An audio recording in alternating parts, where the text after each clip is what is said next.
ہائے کیسے سنتا ہے؟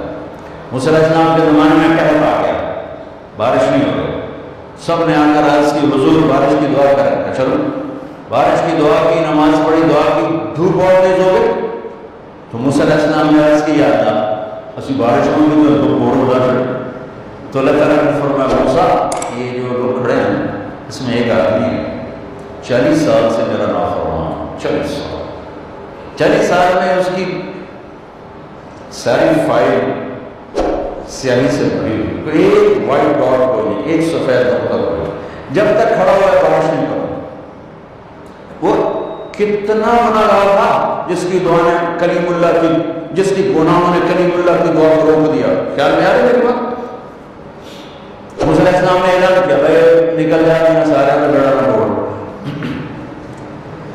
تو اور نے ادھر دیکھا وہ شاید کوئی میرے لیے اور بھی ہوئے، وہ کوئی بھی نہیں تھا، تو اب وہ کہنے لگا لو خرجت ففقدت نفسی، اب اگر میں نکلا تو میں تو ذلیل ہو جاؤں گا، ولو مکثت لمنع الناس المطر، اور اگر میں کھڑا رہا تو بارش نہیں ہوتی، ٹھیک ہو گیا۔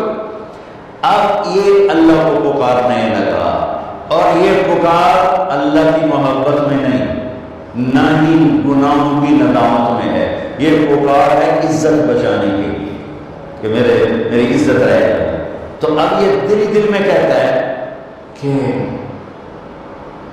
عصیتک 40 سنۃ فأمہلتنی، میرا رب 40 سال تیری نافرمانی کی، تو مجھے مہلت دیتا رہا، مجھے چھپاتا رہا، جئتک تائبا فاقبلنی، مجھے معاف کر دے، اگر تو نے بارش نہ کی مجھے نکلنا پڑا میں ذلیل ہو جاؤں۔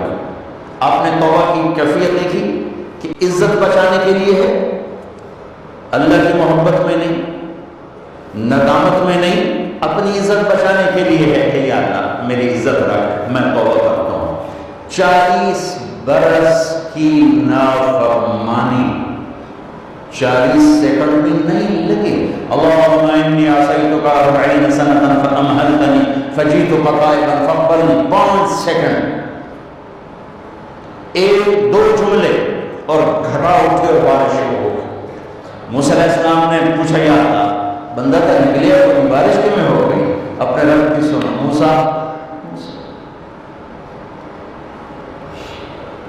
جس کی وجہ سے روکی تھی اسی کی تو خیر ہو، ایسا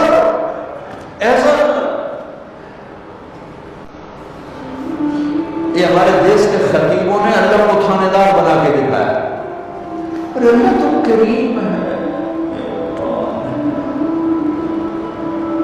موسیٰ علیہ السلام حیران پریشان ہو، یا اللہ کیا پھر جس کی وجہ سے روکی تھی اس کی تو خیر ہوگی، کہاں اس نے توبہ کی، ہم نے صلح کر منا سکتے ہو کسی نے 2 سیکنڈ ٹائم، ماں جیسا پیارا رشتہ، وہ ناراض ہو جائے زور لو منا کے دکھاؤ، کتنے پسینے نکل رہے ہیں پھر جا کے معاف کرے گی، واہ میرا تو دیکھ بھی رہا ہے سن بھی رہا ہے۔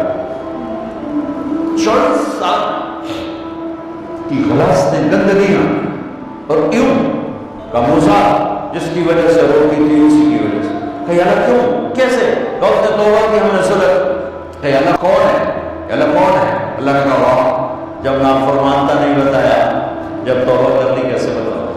موسیٰ لوگوں سے کہتا ہوں کسی کے عیب نہ کھولو، تو میں اپنے بندے کے عیب خود کھولوں، بینی و بین عبدی، یہ میرے اور میرے بندے کے درمیان ہے، یہ اللہ ہے، یہ تعارف میرے نبی نے کروایا لا الہ الا اللہ کا۔ میرے عزیزو آپ ہمارا سرمایہ ہو، تربیت کا سب سے پہلا سنگ میل، پہلی بنیاد لا الہ الا اللہ ہے کہ اللہ سے جڑ اور سب سے کٹ جا، سب سے نگاہوں کو پھیر لے، سب سے نظروں کو پھیر۔ اللہ سے جڑنے کا مطلب یہ نہیں کہ تم جنید بغدادی بن جاؤ گے، بشر رہو گے، گناہ ہو جائے سر جھکا دے، گناہ ہو جائے سر جھکا دے، اور اس کا معاف کرنا دے کے۔ انس بن مالک رضی اللہ تعالیٰ عنہ سے مروی روایت ہے جو حضور کے خادم خاص تھے، اور یہ متفق علیہ بھی ہے، یعنی بخاری میں بھی مسلم، لیکن تھوڑا سا فرق ہے الفاظ کا۔ تو جو مسلم شریف کی روایت ہے اس کے الفاظ کیا ہے؟ لَلَّهُ أَشَدُّ فَرْحًا بِتَوْبَةِ عَبْدِهِ حِينَ يَتُوبُ إِلَيْهِ جان لو اللہ تعالیٰ کو زیادہ خوشی ہوتی ہے اپنے کسی گناہ گار بندے کی توبہ سے جبکہ وہ توبہ کرتا ہے. کس سے زیادہ ہوتی ہے اس کی ایک تفصیل من احدکم، ایک ایسے شخص سے بھی زیادہ بڑھ کر خوشی ہوتی ہے کان علی راحلتہ بأرض الفرات، کہ جو بہت ہی دور دراز کے سنسان علاقے میں سفر کر رہا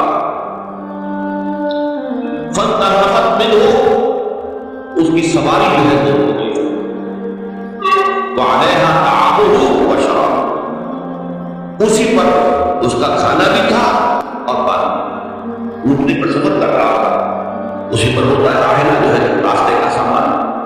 اچانک یہ بیٹھا ہے تھوڑی دیر کے لیے سستانے کے لیے، کئی اونٹ آ گئی اور ان اونٹ کی سر بمائی. اب آنکھ کھلی اور اس نے دیکھا فَأَيَّسَ مِنْهَا، تلاش کر کر کے مایوس ہو گیا کہیں اونٹ نکل رہا. اب ظاہر بات ہے کسی صحرا میں یہ کیفیت، اس کا مطلب کیا ہے؟ یقینی موت. فَأَتَىٰ شَجَرَةً فَاضْطَجَعَ فِي ظِلِّهَا وَقَدْ أَيَسَ مِنْ رَاحِلَتِهِ، تو وہ ایک درخت کے نیچے اس کے سائے میں آ کے لیٹ گیا، گویا کہ موت کی ہوگی. فَبَيْنَهُمَا وَهُوَ كَذَلِكَ إِذْ هُوَ بِهَا قَائِمٌ، اس کی کئی دوبارہ آگ لگی ہے جو خدا نے دیکھا ڈھونڈی تو بہت دور کھڑی، تو وہ فوراً اس کی جو رسی ہے وہ پکڑتا ہے. وَأَخَذَ بِخِتَامِهَا ثُمَّ قَالَ مِنْ شِدَّةِ الْفَرْحِ، اب تو اسے مصرف بھی اس کا اندازہ کر سکتے ہیں. ایک یقینی موت کا معاملہ آ چکا تھا اور اچانک اللہ تعالیٰ نے وہ کوئی ہوئی اونٹنی ملے وہ واپس دلا دی. تو وہ کہنا تو یہ چاہتا تھا اللہ تو میرا رب ہے، میں تیرا بندہ ہوں، لیکن اسے ہم کہتے ہیں کہ خوشی کی انتہا فرد مسرت میں ایسی زبان نے کھڑائی، اس نے کہا اللہم انت عبدی وانا ربک، اے اللہ تو میرا بندہ ہے میں تیرا رب ہوں. یہ کیا ہے؟ فرد مسرت سے خوشی کی انتہا کہ جس میں انسان جو ہے اتنی بڑی خطا کر بیٹھتا ہے. اللہ کو اپنے کسی گناہ گار بندے کی توبہ سے اس سے بھی زیادہ خوشی. اب ظاہر بات ہے کہ تماثیل کس لیے؟ بعض عقائد اتنے لطیف ہوتے ہیں کہ ان کو بیان نہیں کیا جا سکتا مرتبہ، تو مثالوں کا سہارا ہے. اللہ کو کتنی خوشی ہوتی کیا سمجھے گے؟ لہٰذا یہ مثال تو سمجھ میں آ گئی نا کہ ایک لمبا صحرا میں انسان ایک کی مٹی ہے، اسی پر اس کا پانی ہے، اسی پر اس کا کھانا ہے، کہیں ٹھہرا ہے تھوڑی دیر کے لیے روٹی لائی اور اس کے بعد تلاش کر کے شمال مغرب جنوب ہر جگہ دیکھ لیا اپنے کہیں مٹی کا سراغ ہے. اب موت کے انتظار میں کہ اچانک دیکھتا ہے تو وہ شدت فرح میں یہ کہہ بیٹھتا اللہم انت عبدی وانا ربک انا للہ و انا الیہ راجعون. اب دیکھیے ایک حدیث کو آ رہی ہے اور اس کو یوں سمجھیے، اللہ تعالیٰ نے جو انسان پیدا کیے ان کے مزاج مختلف ہیں. ان میں کچھ لوگ ہوتے ہیں جو قوی ہوتے ہیں ارادے جو فیصلہ کر لیا، کچھ لوگوں میں وہ قوت ارادی اتنی مضبوط نہیں ہوتی، وہ ادھر ادھر سوچتے رہتے ہیں. کچھ لوگ جسمانی طور پر بہت توانا ہوتے ہیں، کچھ لوگ جسمانی طور پر پیدائشی طور پر کمزور ہوتے ہیں. تو اگر کوئی قوت ارادی کمزور رکھنے والا شخص ہے وہ تو اللہ کی تخلیق ہے، اللہ کا بندہ ہے، خطاؤں کا ضرور ہوگا، توبہ کرتا ہے، پھر کچھ عرصے کے بعد پھر خطا کا ضرور ہوتا ہے، پھر توبہ کرتا ہے. تو ہم تو یہ سمجھیں گے کہ ایک حد کے بعد پھر اس کی توبہ قبول نہیں ہونی چاہیے. لیکن حدیث سنیے، وعن ابي هريره رضي الله تعالى عنه قال قال رسول الله صلى الله عليه وسلم ان عبدا اذنب ذنبا، یقیناً ایک بندہ جو ہے وہ گناہ کرتا ہے. فقال، پھر وہ کہتا ہے رب اے میرے پروردگار اذنبت فاغفر، مجھ سے گناہ ہو گیا ہے مجھے معاف